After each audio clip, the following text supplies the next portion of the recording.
Welcome back to the Ed Show. I'm Ari Melber filling in for Ed. And this week, South Carolina Governor Nikki Haley came out against new jobs.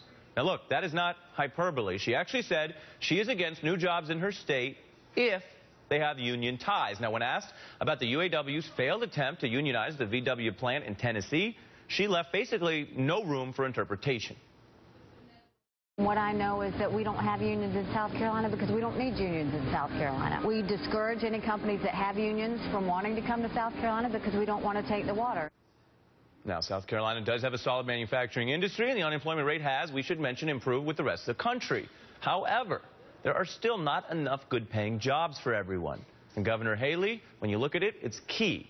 When union membership goes down, so do middle-class wages. You can see it right there. The data doesn't lie, and South Carolina's median income is still among the worst in the country. Now, think about that.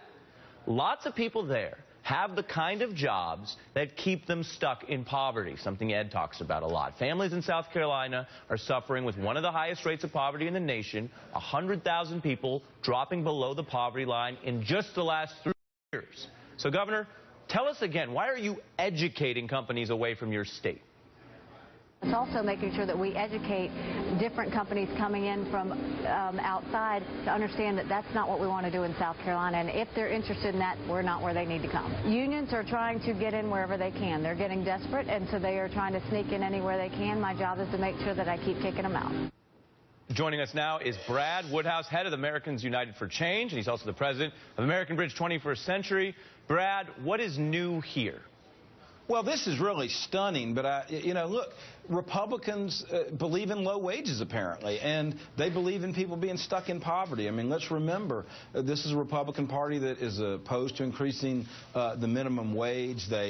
Senator Corker fought the unionization of the Volkswagen plant in Chattanooga. She's discouraging good-paying jobs from coming to her state if people are actually organizing for better benefits. It's really stunning, and I just don't know who these people represent. But Brad, there is a bit of a new fissure here, right? Because we had Governor Perry's sound earlier in the program. And one of the things he said, I want to be clear and fair about this, is he said, look, if companies want to pay more, they can do that, right? That's a response to regulating a minimum wage. That strikes me, tell me what you think, that strikes me as different than coming out and saying not let the market decide, but if a company does want to work with unions, which, by the way, is a business decision, they're no longer welcome.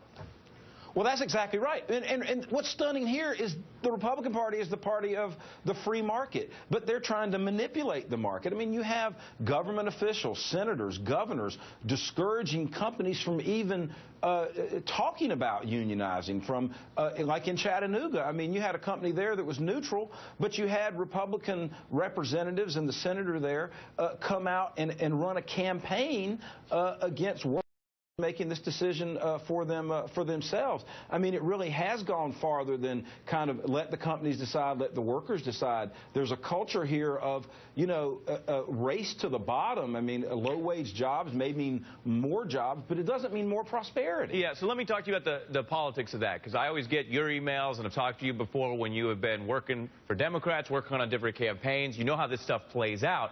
Is there an angle here for Democrats or progressives who are interested in these labor issues to say, hey, this is the government coming in and telling you how to run the company? Because as we've said, and Ed's talked about this a lot, if the government, if the state government or the governor isn't saying, hey, let the market figure it out, but again, hey, we don't want a certain kind of company, we're now going to try to bar them or discourage them from making their own business decisions, is there a big government play here?